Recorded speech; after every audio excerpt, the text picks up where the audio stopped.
Greetings everyone. This is Gigi coming on today. Last night seemed like a nightmare. Horrible nightmare I couldn't escape. I got the word that my friend had passed.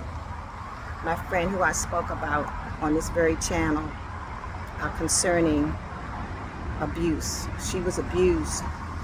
Her, her spouse abused her physically, mentally, I don't know what other kind of way, but it's very unsettling to know that something like just happened, and maybe I could have possibly done something that I didn't do to help her to live. She had a right to be on this earth. She had not been retired that long. I think maybe 2 or 3 years, if the most. She didn't have a mean spirit that I knew of in her body. We had really good talks. We liked to go out for drinks and try different foods. She took me to the Miss DC pageant for, I think, women over 50. I don't know what the age requirement was, but she took me to that up at UDC. We talked about what we like to do. She wanted to get into photography more. That's something that was a passion with her. You know, sometimes you feel that life isn't fair. Things that happen should not have happened. I believe that may be true. However, we can't take matters into our own hands to rectify whatever happened. But we have to trust the Almighty and know that karma is real, and that those that were responsible for any ill actions or anything that may have contributed to her demise, they will be dealt with in their time. So they may be laughing now at their victory, but I believe all in due time they will get theirs and then some, because it's no one's right to unalive someone.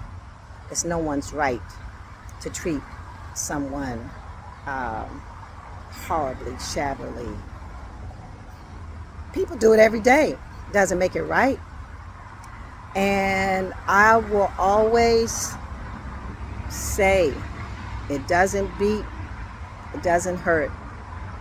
Counseling can maybe save you. She listened to me and my experience with my counseling. She said that was helping her, but it's best to have your own experience, your own counselor who can help you navigate through whatever you may be going through that's troubling and may be damaging to you in the long run. That's the thing. Sometimes we don't realize that what we're dealing with, it can be toxic. We don't see the toxicity in it. That's why it takes a third party to just listen to what your concerns are, your problems are, and just interpret it for you to understand, excuse me, and for you to realize that you need to exit stage left, stage right, out of this situation to find a sense of peace and contentment. It can happen. You can have it, but you have to first recognize that you may have problems, and you're not able to handle these problems yourself. There's nothing wrong with accepting that. It's nothing wrong. I think some women think that if they leave a marriage, that shows that they're a failure. Nothing could be further from the truth. No, baby girl.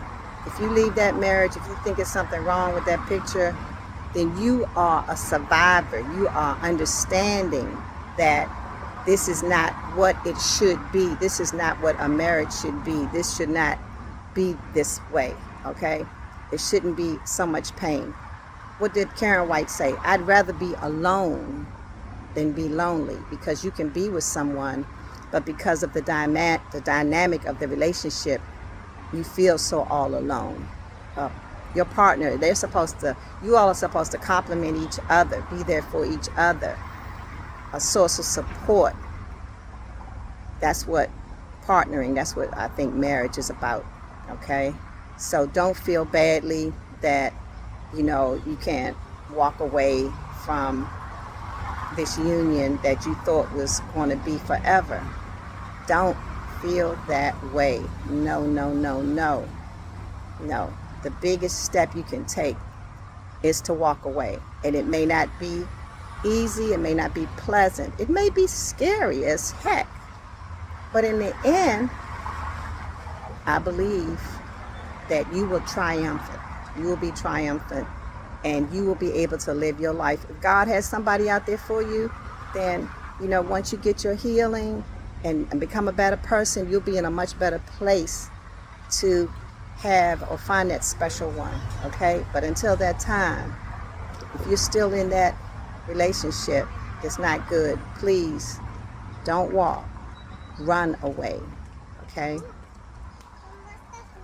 It's just as simple as that, okay? And I just want to think about my friend today. I introduced her to Professor E.R. Braithwaite, the person who wrote To Serve With Love, that the movie Sidney Poitier starred in back in the 60s. She was so elated to have met him. He was a wonderful man. So I'm going to play To Serve With Love, which was sung by Lulu, the British singer, back when the movie came out. And I'll think about my friend. Rest in peace, Lorraine. Love you.